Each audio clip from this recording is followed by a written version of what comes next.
를 준비하면서 산타 할아버지가 오셔서 선물을 받아야 되니까 울면 안 돼라는, 우는 아이들에겐 어떻게 보면 성탄절은 큰 의미가 없어 라는 그 날이 아니라 오히려 반대가 아닐까 생각했어요. 오히려 성탄절은 우는 사람들을 위한 날이라는 생각을 해보게 되었습니다. 무슨 얘기일까요?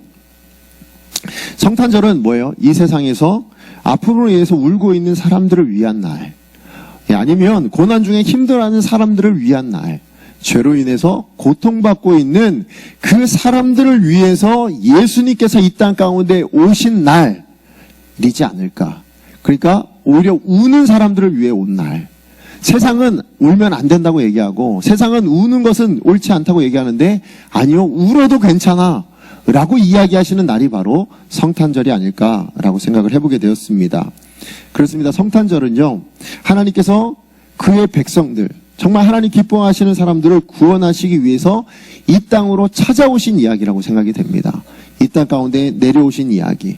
하늘의 모든 영광을 내려놓고 영원한 사망에 묶여버린, 그래서 생명을 잃어버린 사람들을 찾아서 인간의 몸을 입고 이 세상 가운데 찾아오신 이야기.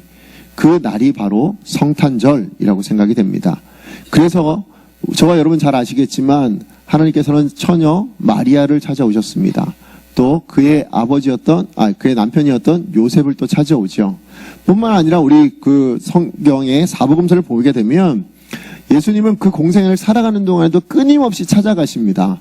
뭐 병자들, 아니면 여러 사람들, 그 중에서 우리 기억나는 사람 누가 있습니까? 사마리아에 있던 여인도 기억나고요. 또 거라사, 귀신 들렸던 사람, 그 한 사람을 치료하기 위해서 바다를 건너갔다가 다시 오는 그런 일들도 있었습니다. 또 열병에 걸린 베드로를 찾아가시기도 했고요. 죽은 나사로도 찾아가시는 그런 일들, 그런 이야기들이 성경에 가득 차 있습니다. 그러고 보면 성경은 찾아가는 이야기예요. 하나님이 찾아오신 이야기, 그리고 여전히 찾아가고 계신 이야기, 그게 바로 성경의 스토리가 아닐까라는 생각을 해보게 되었습니다. 그런 관점으로 오늘 본문을 보니까 오늘 첫 번째 성탄절을 맞이하고 있는 이 본문 안에도 찾아가는 이야기로 가득 차 있다는 것을 보게 되었습니다. 요셉과 마리아가 베들레헴을 찾아갑니다. 천사는 목자들을 찾아갑니다. 그리고 목자들은 아기 예수와 그 마리아, 엄마인 마리아를 찾아갑니다. 여러분, 찾아간다는 말에는 목적이 있는 거예요. 어떤 목적을 이루기 위해서 그 자리로 가지 않습니까? 정말로 어떤 만나는 것 자체가 목적일 수도 있고요. 아니면 어떤 일을 성취하기 위해서 그렇게 찾아가는 일들도 있습니다. 아니면 뭔가 어떤 상황이나 어떤 일들에 대한 것을 확인하기 위해서 가는 것도 하나의 목적이 될 수 있을 것 같습니다. 이런 여러 가지 목적들을 이루어내기 위해서 찾아가는데 수고가 필요하다면 기꺼이 그 수고를 감당해내는 것, 그게 바로 찾아가는 것들을 통해서 그 목적을 이루기 위한 일들이라고 저는 생각이 됩니다. 자, 그렇다면 이 첫 번째 성탄절을 통해서 예수님이 이 세상 가운데 찾아오신 이유가 무엇입니까? 왜 예수님께서 이 땅 가운데 찾아오셨습니까? 우리를 구원하시기 위해서. 그렇죠? 저와 여러분 영원한 죄악 가운데 머물 수밖에 없고 영원한 사망 가운데 있을 수밖에 없는 저와 여러분을 구원하시기 위해서 이 세상으로 찾아오신 것입니다. 그 목적을 이루시기 위해서 이 땅 가운데 찾아오셨다라는 거예요. 마찬가지로 그렇다면 오늘 본문 안에 들어있는 이 찾아가는 여러 스토리들도 각각의 하나님께서 그것을 기록하게 하신 데는 다 이유가 있고 목적이 있을 거라는 거죠. 그 목적이 무엇일까? 왜 이것을 찾아오는 이야기, 이 이야기를 여기에 기록해 놓으셨는가?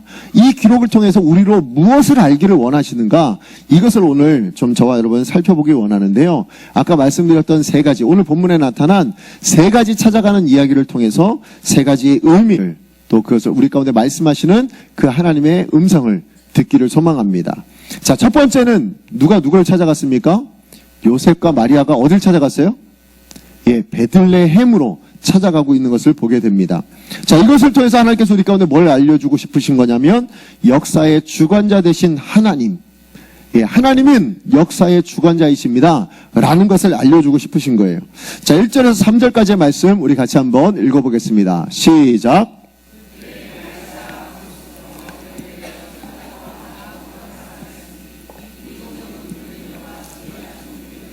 처음 한 것이라 모든 사람이 호적하러 각각 고향으로 돌아가매 예, 당시 로마 황제였던 아구스도는요, 굉장히 훌륭한 이렇게 싸움꾼은 아니었어요. 이렇게 막 싸움을 잘하는 이런 사람은 아니었고요. 이미 이루어진 나라를 굉장히 조직화하는데 탁월했던 사람이었다고 합니다. 그리고 굉장히 행정가였어요. 그러다 보니까 그는 그 나라에 필요한 그 군사들 그리고 어떤 세금들을 잘 걷게 하기 위해서 시스템을 굉장히 잘 만들었습니다. 그래서 어떻게 했냐면 특별히 식민지인들에 대해서는 자기 고향으로 돌아가게 만든 거예요. 고향에 돌아가서 호적 등록을 하도록 했습니다. 근데 그것을 14년마다 한 번씩 이렇게 하게 한 겁니다. 예, 그렇게 해서 그 호적 등록을 보고 그것을 가지고 세금도 매기고 군사도 모집하게 되는 그런 일들을 하게 한 것입니다. 그러다 보니까 로마의 황제니까 그 당시에 모든 식민지의 나라 국민들은 다 움직여야만 했습니다. 그 중에 하나가 바로 이스라엘이었습니다. 근데 그 이스라엘에 있는 사람들 중에 오늘 본문에 누가 나옵니까? 요셉과 마리아가 나옵니다. 근데 요셉은 어디 사람이었습니까? 원래 사는 곳은 어디예요? 살고 있는 것은 갈릴리 나사렛이라는 동네였거든요. 그런데 그는 다윗의 후손이었어요. 근데 다윗이 어디서 태어난지 아십니까? 다윗의 고향이 베들레헴이에요. 그러다 보니까 호적 등록, 저도 태어난 건 부산인데 호적 등록은 어디서 해야 돼요? 저 원래 그러니까 호적으로 등록돼 있는 데 가야 되잖아요. 저는 경기도 연천이 제 호적상 주소입니다. 그래서 저는 호적 관련해서 하려면 경기도 연천을 갔어야 되는 거예요. 지금 만약에 이 명령대로 따라한다면 저는 연천을 올라가야 되는 그런 거죠. 태어나기는 저 부산에서 태어났는데.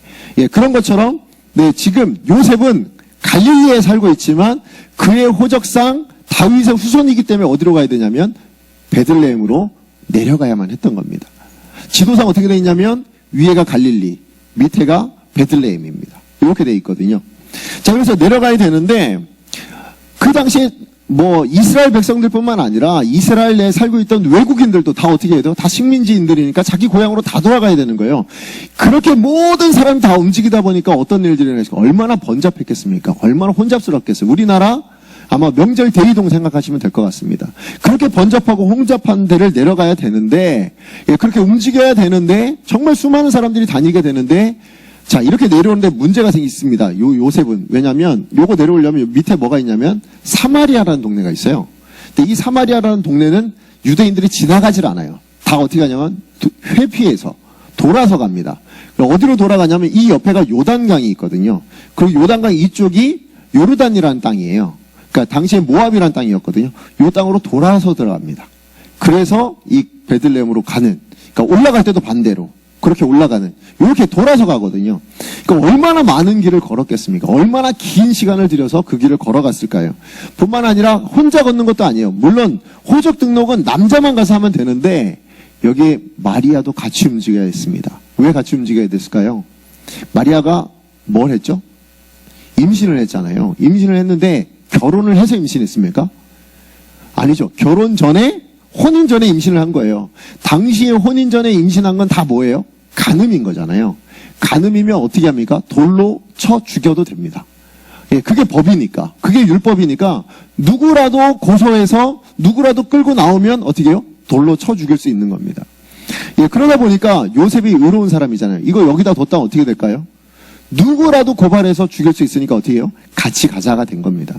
그래서 같이 부득이하게 내려올 수밖에 없는, 그 힘들고 어려운 길을 같이 내려올 수밖에 없었습니다. 그것도 어떻게 해요? 걸어 내려올 수밖에 없었거든요. 그러니까 그렇게 올 수밖에 없는 상황이었습니다. 자, 이렇게 내려왔더니 어떤 일이 있습니까? 베들레헴이라는 동네에, 작은 동네거든요. 그리 큰 동네가 아닙니다. 시골 동네예요. 그러다 보니까 수많은 사람들이 오고 가는데 뭐가 없어요? 여관이 없는 거예요. 묵을 데가 없는 거예요. 그러다 갑자기 어떤 일이 생겼습니까? 배가 아프기 시작한 겁니다. 자, 배가 아프니까 어떻게 돼요? 아기를 출산해야 되잖아요. 그러니까 어디로 갑니까? 여관이 안 되니까 찾다 없으니까 어디로 간 거예요? 마을 구유로. 그러니까 마국간으로. 거기 가서 구유 가운데, 예, 거기에 아기가 태어나는 이런 일들이 일어나게 됐다라는 겁니다. 자, 이걸 통해서 우리가 알 수 있는 건 뭐냐? 그러면 왜 이런 일들이 일어났는가? 왜 이런 어려운 일들이 일어났는가? 사실은 요셉과 마리아 입장에서는 굉장히 당황스럽지 않습니까? 왜 하필이면 지금 내가 이렇게 임신하고 있는데 호적 등록하러 가게 만들었는가? 아니면 왜 하필이면 지금 이렇게 힘든데 나는 이 길을 걸어가야 되는가? 아니 하나님께서 은혜 주셔서 아기를 가졌는데 이렇게 힘든 일을 겪게 하시는가? 아니 왔는데 그럼 아기 출산하게 됐으면 뭔가 좀 준비가 돼 있고 짠! 그래도 하나님이 보내신 아기인데 좀 좋은 곳에 태어날 수 있도록 짠 만들어 주시지 왜 이런 일들을 만들어내셨는가? 라는 의문이 생기지 않습니까? 사실 요셉과 마리아가 가장 그 의문을 많이 가지고 그 길을 걸어왔을 것 같습니다. 자, 그런데 우리는 알지 않습니까? 저와 여러분은 왜 그런 일들이 일어났는지 우리는 알잖아요. 요셉과 마리아는 몰랐어요. 그 당시에 자기들이 살면서도 몰랐습니다. 그런데 우리는 압니다. 왜 그런 일들이 일어나야만 했습니까? 왜 로마 황제는 호적 등록을 하라는 일들을 일어나야만 했고, 왜 그 호적 등록이 일어났을 때 마침 아기가 거의 만삭이 돼가지고 그 길을 걸어와야만 했으며, 왔는데 왜 여관은 자리가 없으며, 왜 하필이면 그 마구간이라는 곳에 들어가서 아기를 거기에 누여봐야 했는가? 왜 그랬습니까? 다 하나님의 말씀을 이루게 하시기 위해서. 하나님이 이미 구약 성경을 통해서 예언하셨던 그 예언을 성취하시기 위해서 하나님께서 이 모든 것을 준비하셨다라는 거예요. 하나님께서 이 모든 것을 예비하셨다라는 겁니다. 예, 그래서 우리가 알지만 여러분, 아기는 몇 달이 돼야 태어날 수 있습니까? 예, 10달이 채워야 아기가 나오는 거 아닙니까? 그쵸? 10달이라는 날이 차면 아기가 태어나게 돼 있습니다.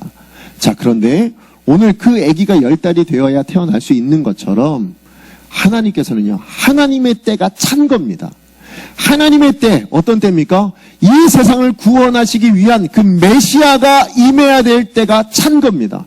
그 전까지는 뭐만 했어요? 메시아는 이렇게 올 거야. 메시아는 이런 모습으로 올 거야. 이런 언약들만 있었는데 이제 그때가 차고 나니까 어떻게 합니까? 그 언약을 이루어내시면서 하나님께서 일하기 시작하셨다는 거예요.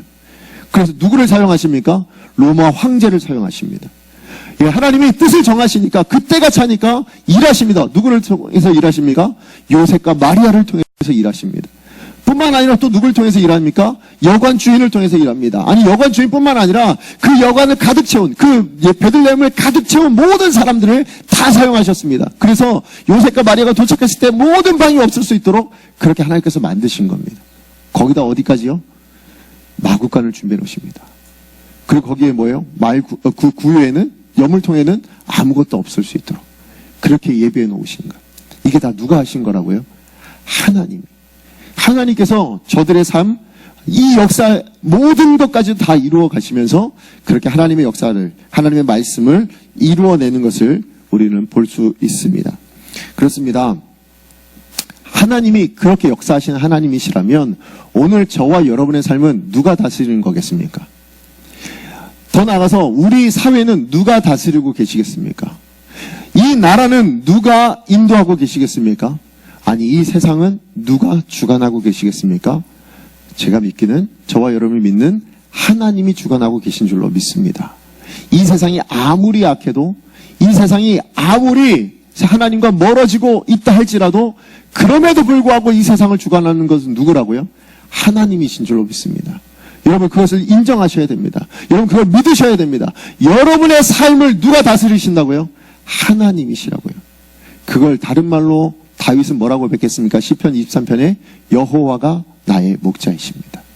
내 인생을 하나님께서 인도해 가십니다. 내 인생을 하나님께서 주관하여 주십니다. 이걸 다윗이 고백하였던 것처럼 저와 여러분도 이 믿음의 고백이 있어야 될 줄로 믿습니다. 하나님이 여러분의 인생의 주관자이십니다.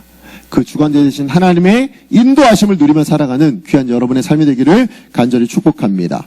자, 두 번째 우리가 찾아온 이야기는 뭡니까? 천사가 누굴 찾아왔습니까? 목자를 찾아왔습니다. 자, 이 목자를 찾아온 이 이야기를 통해서는 하나님께서 뭘 알기를 원하시냐면 복음은 모든 사람을 위해서 주신 이야기라 라는 것을 알려주고 계시는 겁니다. 8절에서 10절까지 말씀입니다. 함께 읽겠습니다. 그 지역의 목자들이 밤에 밖에서 자기 양떼를 지키더니 주의 사자가 곁에 서고 주의 영광이 그들을 두루 비추매 크게 무서워하는지라. 천사가 이르되 무서워하지 말라. 보라, 내가 온 백성에게 미칠 큰 기쁨의 소식을 너희에게 전하노라. 아멘. 여러분, 목자 하면 여러분의 이미지는 어떻습니까? 우리 목자 하면 대부분 선한 목자를 떠올립니다. 선한 목자 되지. 이거 떠올리면서 양 한 마리 이렇게 딱 안고 있고, 예, 수염 이렇게 멋있게 기르고 있고, 한쪽에 지팡이 딱 들고 있는 그런 모습을 우리는 종종 떠오릅니다. 마치 예수님이, 예, 그렇게 우리를 이렇게 안아주시고, 이렇게 이끌어가시는 그런 목자들을 떠올립니다. 그런데요, 당시의 목자는 그러지 않았습니다. 정말 그 유대 문화에 대해서 신약 성서 배경 연구에 대해서 굉장히 권위 있는 요아킴 예레미야스라는 그 박사가 이야기했을 때 뭐라 얘기했냐면, 목자들 당시는 굉장히 사회적으로 경제적으로 하층면에 속했다고 얘기합니다. 그래서 양들의 주인이 목자를 하는 경우가 없었대요. 오히려 돈을 주고 고용해서 쓰는 사람들이었습니다. 그러니까 돈이 없으니까 그런 허드렛 일이라도 해야 되니까 이 목자들이 온 거예요. 그래서 그 일들을 감당하는 겁니다. 뿐만 아니라 그분에 의하면 뭐라 돼 있냐면, 당시의 목자들은 부정직한 사람들이었다고 취급받았다고 합니다. 아까 아이들에게 얘기했지만 멀리 떨어져 지내잖아요. 어차피 유랑을 해야 되잖아요. 그러니까 주인을 자주 만날 수가 없어요. 그러니까 어떻게 됩니까? 나 혼자서 양을 돌보다가 그 양 그대로를 갖다 주면 되니까 그 양과 관련되어 나오는 모든 것들 내 마음대로 가능한 거예요. 양털을 깎아가지고 팔든, 양 젖을 짜가지고 팔든, 이건 다 내 마음대로 되는 거예요. 그러다 보니까 경건한 유대인들은 뭐라고까지 얘기했냐면, 절대 목자들이 파는 물건은 사지 마라 라고 할 만큼의 이야기가 있을 만큼, 예, 그렇게 그 당시에는 이 목자들이 범죄자로 취급을 받았다라고 합니다. 자, 그렇다면 그럼 우리는 의문을 가져야 됩니다. 아니, 사실은 온 천지 창조 이후에, 하나님께서 이 세상을 창조하신 이후에 가장 위대한 사건 아닙니까? 그죠? 예수님이 이 땅 가운데, 구원자가 이 땅 가운데 오셨다라는 사실, 하나님이 이 땅 가운데 내려오셨다라는 이 사건은 어떻게 보면 가장 위대한 사건인데, 그 사건의 소식을 누구한테 알렸다고요? 가장 비천하고 가장 가난하고 범죄자였던, 그렇게 취급받았던 목자들에게 그것을 전하다니요. 아니, 이런 위대한 소식은 누가 전해 받으면 좋을까요? 우리가 생각할 때는 이 정도의 소식이라면 급이 있지, 레벨이 있지 않습니까? 그래서 뭐 왕이라든지 아니면 당시에 뭐 대제사장이라든지 서기관들을 통해서, 아, 맞아, 성경이 이렇게 이루어진 이분이 여기에 태어났어. 그래, 이 소식이 너희들에게 지금 이루어졌어 라고 천사가 오히려 나타났으면 대제사장과 선지자, 그 서기관들이 더 많은 효과적으로 그렇게 복음을 전할 수도 있지 않았을까요? 그런데 왜 굳이 하나님은 목자들을 선택하셨을까요? 왜 하필이면 하나님은 이 목자들을 선택했는가? 왜 하나님은 이 복된 소식을 목자에게 전해주시고 또 그것을 전하게 하셨는가라는 것입니다. 예, 제가 왜 목자일까 이것을 생각하는데, 사실은 저 안에 어떤 마음이 들었냐면, 하나님께서 나를 구원해 주셨는데 라는 생각이 들었어요. 그냥 하나님이, 문득 저한테 든 생각이 뭐냐면, 하나님이 나를 구원해 주시고, 야, 하나님이 너 같은 사람도 목사로 세우셨는데 목자가 어때서? 라는 생각을 문득 주신 거예요. 제가 너무 죄송했어요. 사실은 왜 목자한테 줬지? 왜 이렇게 비참하고 이렇게 뭐 죄인 사람한테 줬지? 라는 이걸 묵상하고 있는데 갑자기 제 생각이 든 거예요. 나는 구원받았는데, 나 같은 사람도 구원받았고, 나 같은 사람 하나님은 목사로 세우셨는데, 아니 베들레헴 그 목자한테 내가 이걸 전한 게 뭐가? 라는 이런 마음이 문득 저한테 든 겁니다.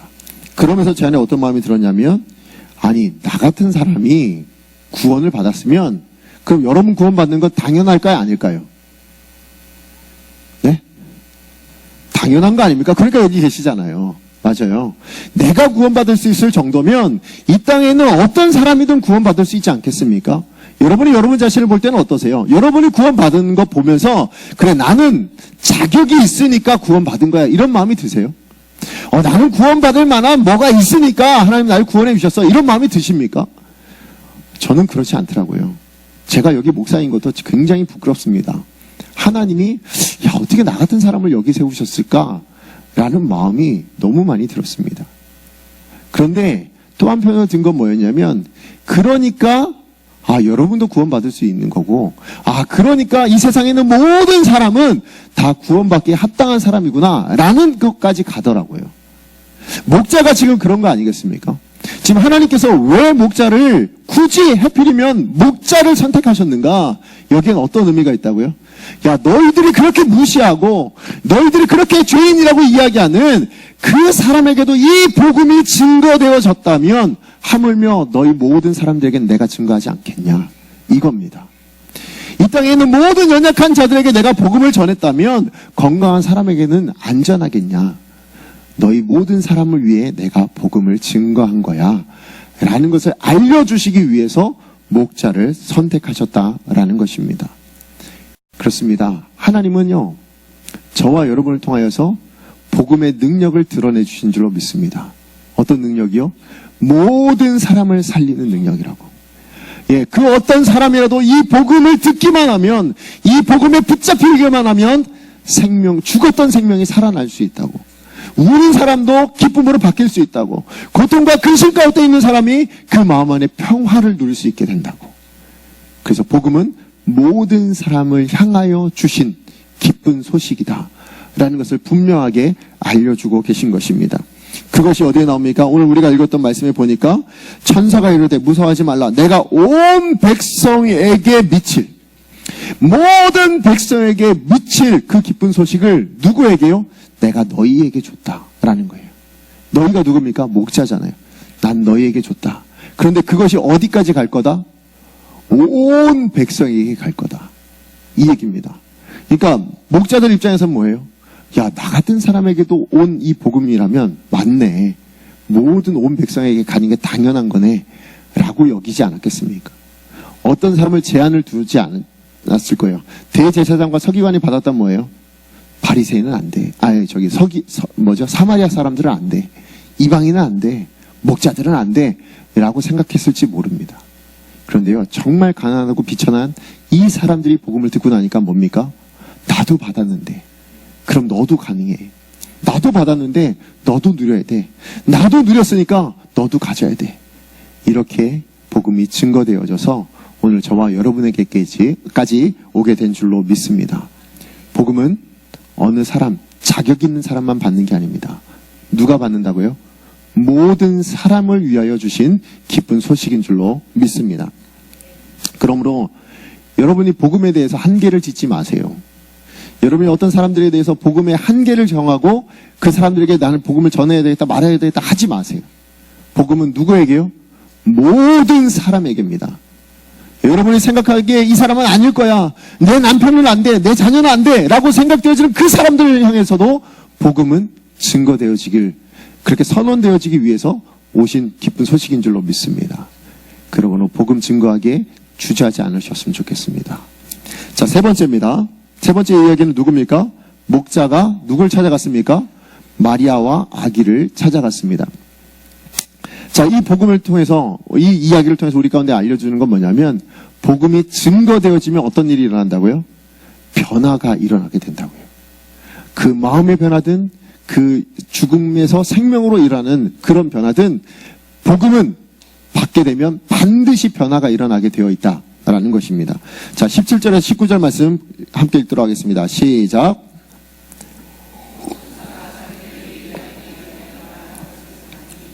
듣는 자가, 목자들이 그들에게 말한 것들을 놀랍게 여기되 마리아는 이 모든 말을 마음에 새기어 생각하냐. 자, 마리아는 남편 요셉과 어떻게 했다고요? 지금 베들레헴으로 가게 되었습니다. 호적하러 가게 됐는데 정말 아까 말씀드렸듯이 그렇게 고난 가운데, 힘든 가운데 거기를 갈 수밖에 없었습니다. 정말로 더더군다나 남편 요셉이 너무 가난해가지고요, 말도 못하고 낙타도 못하고 나기도 못하고 그렇게 걸어야만 했던 그런 형편이었습니다. 그리고 가까이 왔는데 뭐예요? 정말 자리가 없어요. 자리가 없는 것뿐만 아니라 뭐예요? 겨우 자리 하나 찾았는데 그게 마구간이에요. 양과 염소가 있는 곳입니다. 거기에 또 뭐가 있습니까? 아기가 갑자기 배가 아파서 태어나게 된 겁니다. 태어나게 돼서 아기를 출산했습니다. 근데 여러분, 제가 이렇게 출산했다고 지금 이렇게 가볍게 얘기하지만 여러분, 우리 어머님들 한번 생각해 보세요. 출산할 때 어떠셨어요? 출산할 때 그냥 아기 태어났어 이렇게 태어났습니까? 나왔네? 이러고 그냥 아기 낳으셨나요?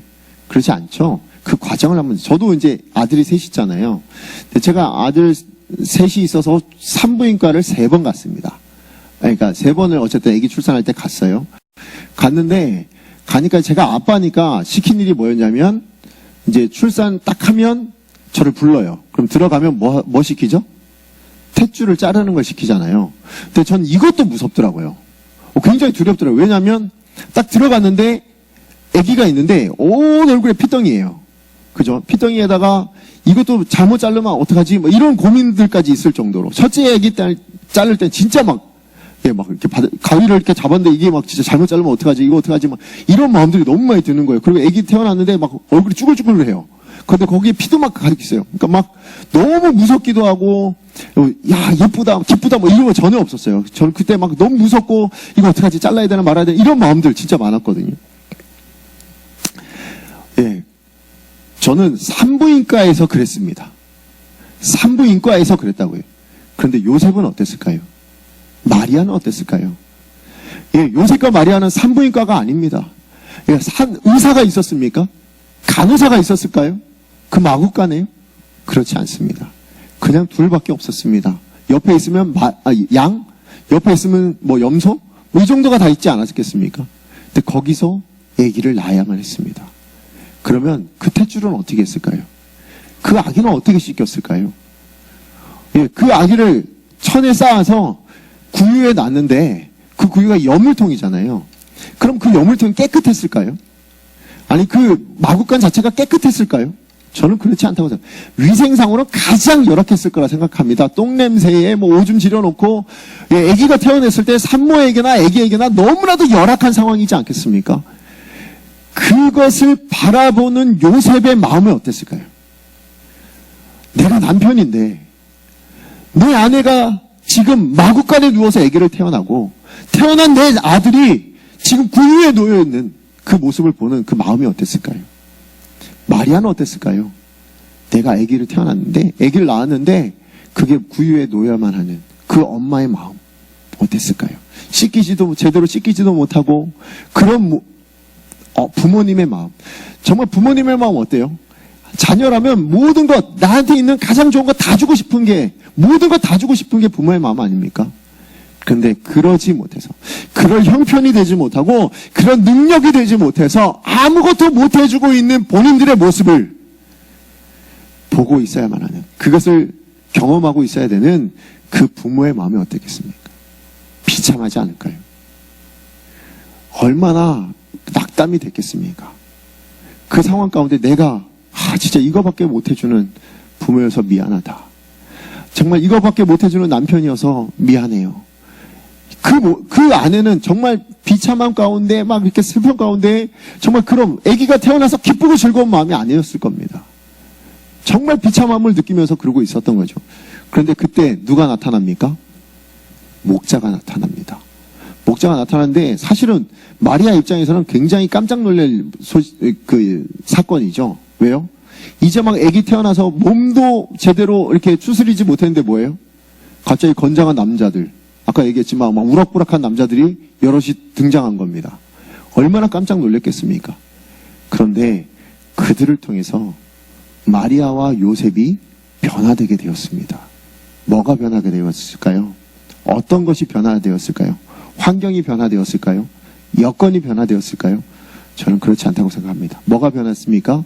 그들의 비참함이, 그들의 낭망이 바뀌었습니다. 어떻게 바뀌었습니까? 목자들이 뭘 전했죠? 목자들이 전했는데 뭘 전했냐면, 제가요, 목사입니다. 저 베들레헴 저쪽 그 바깥에서 제가 양을 치고 있었는데 갑자기 천사가 나타난 겁니다. 천사가 나타나더니 아기 예수가 지금 태어났는데, 예, 그 아기 예수가 메시아다. 온 땅을 구원할 구세주다. 라고 알려줬습니다. 그리고는 그 구세주가 되고 메시아가 되는 표가 뭐라고 얘기하셨냐면, 뭐라고요? 아기가 태어나서 강보에 쌓여서 구유에 놓여 있는 것, 그게 그분이 메시아인 증거다 라고 천사가 이야기를 했습니다. 그리고는 갑자기 그 천사의 말이 믿겨지지 않았는데 믿어질 만한 일이 생겼습니다. 어떤 일이요? 갑자기 우리 눈앞에 천군 천사가 나타난 겁니다. 그리고는 노래를 부르기 시작합니다. 어마어마한 노래를 불러내는데 어떻게 해요? 하늘에는 영광이요, 땅에는 하나님 기뻐하시는 사람들 중에 평하다. 라는 노래가 어마어마하게 울려났습니다. 그래서 이 말 거짓이 아니구나. 그냥 꿈꾼 게 아니구나.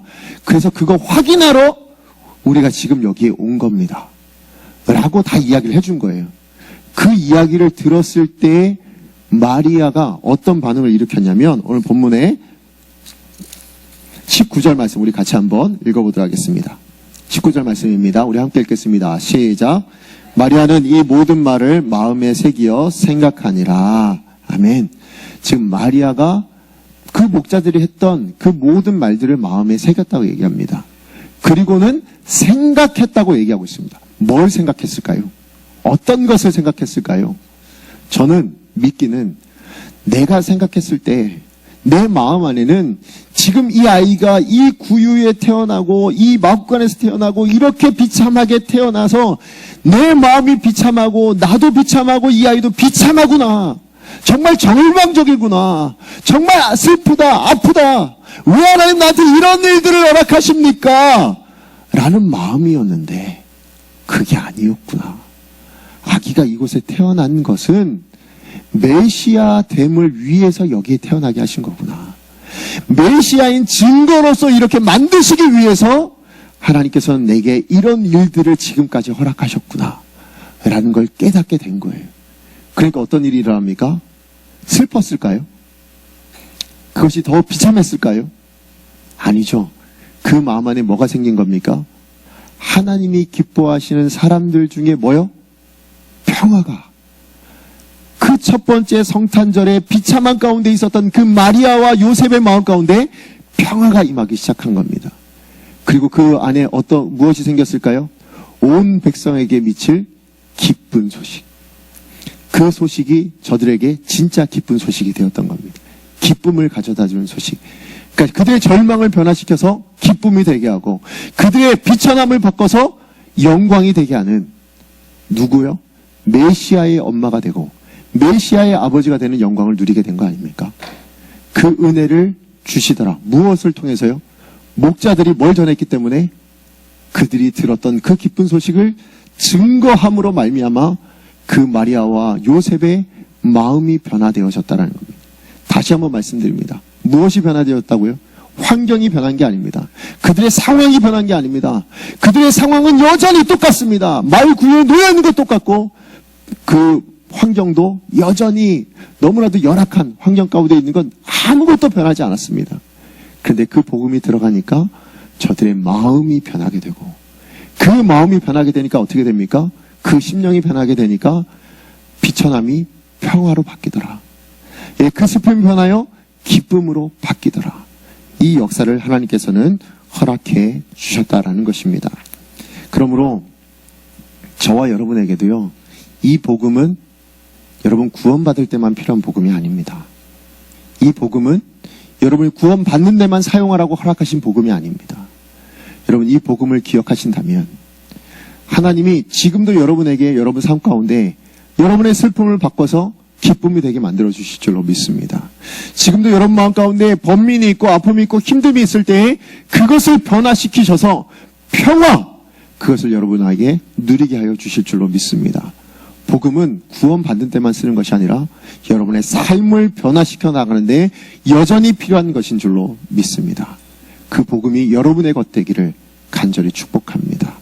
말씀의 결론을 맺겠습니다. 성탄절은요, 하나님께서 죄인들을 구원하시기 위해서 직접 이 세상에 찾아오신 이야기입니다. 그리고 그 첫 번째 성탄절에 있었던 그 수많은 이야기들을 통해서 하나님은 저와 여러분에게 이렇게 말씀하십니다. 복음은 모든 사람을 구원하는 능력이 되고 그 복음 때문에 우리의 인생이 바뀔 수 있다고 말씀하십니다. 근데 그것은 어느 특정 사람이 아니라 모든 사람에게 해당되어지는 이야기고 그러므로 저와 여러분에게도 해당되어지는 이야기입니다. 그리고 그 복음이 온 땅에 있는 열방을 향해서도 열려져 있는 이야기이기 때문에 하나님 지금 뭐 하신다고요? 그것을 이루어내시기 위해서 뭐 하신다고요? 역사하고 계십니다. 주관하고 계십니다. 일하고 계십니다. 지금도 저와 여러분의 삶 안에 일하고 계시는 줄로 믿습니다. 그 하나님의 일하심과 그 복음의 능력을 여러분 누리시는 귀한 이번 한 주가 되셨으면 좋겠습니다. 뿐만 아니라 전 한 가지 더 부탁드리고 싶은데요. 이번 우리 성탄절은 저와 여러분 2000년 전에 이 찾아가는 이야기가요. 지금 여러분에게 이렇게 들려져서 이 복음이 지금 여러분이 믿어지게 된 건 찾아가는 이야기가 2000년에 있고 끝나면 이루어질 수가 없는 이야기입니다. 그 찾아가는 이야기가 그 사람을 통해서 또 누군가에게 전해지고, 그러니까 목자를 통해서 마리아에게 전해지고, 또 마리아와 그 제자들을 통해서 또 다른 사람에게 전해지고, 또 다른 사람이 전해져서 그것이 이어져서 2019년 성탄절을 앞두고 저와 여러분에게도 전해진 줄로 믿습니다. 자, 그렇다면 하나님은 뭘 원하실까요? 이 성탄절에 찾아가는 이야기가 계속되어지길 원하실 줄로 믿습니다. 그러므로 이번 성탄절은 한번 찾아가시는 성탄절이 되면 어떨까요? 여러분 주변에 있는 사람들을 찾아가 보시면 어떨까요? 여러분 주변에 있는 아픈 사람들, 여러분 주변에 있는 힘들어하는 사람들, 아니 여러분 주변에 예수 그리스도를 믿지 않는 사람들이 있다면 그분들을 찾아가 보시면 어떻겠습니까? 찾아가서 복음을 증거하고, 찾아가서 사랑을 전하고, 찾아가서 위로를 전할 수 있는 그런 성탄절이 되었으면 좋겠습니다.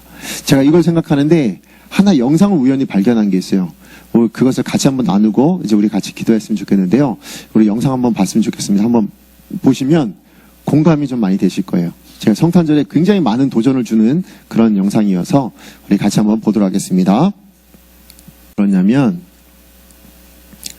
저 할아버지가 자녀들을 부르고 싶은데, 성탄절을 같이 보내고 싶은데 너무 바빠서 오지 못하잖아요. 그러니까 자기의 부고장을 보내고 자기가 죽었다라는 것을 소식을 전하고 나서 그 소식을 보고서야 자녀들이 자기의 모든 것들을 끊고 오게 되었습니다. 근데 실제로 만약에 정말 죽어서 오게 되었다면 그 자녀들이 얼마나 슬프고 얼마나 후회를 했을까라는 생각을 하게 되었습니다. 그러면서 쟤네 어떤 마음이 들었냐면, 찾아가는 것도 때가 있겠구나. 그 때를 놓쳐버리면 후회하겠고, 그 때를 놓쳐버리면 그냥 슬퍼지겠구나 라는 생각이 들었습니다. 여러분, 이번 성탄절 그런 후회가 없는 성탄절 됐으면 좋겠습니다. 우리 시간에 기도할 때요, 오늘 주신 말씀 기억하면서 여러분에게 찾아가는 스토리를 먼저 허락하신 여러분은 그것을 빚진 자입니다. 그러므로 하나님은 여러분을 통하여서 그 스토리를 계속해서 이어가서 하나님의 역사를 만들어가고 싶어 하십니다. 여러분 주변에 있는 분들 한번 생각해 보시죠.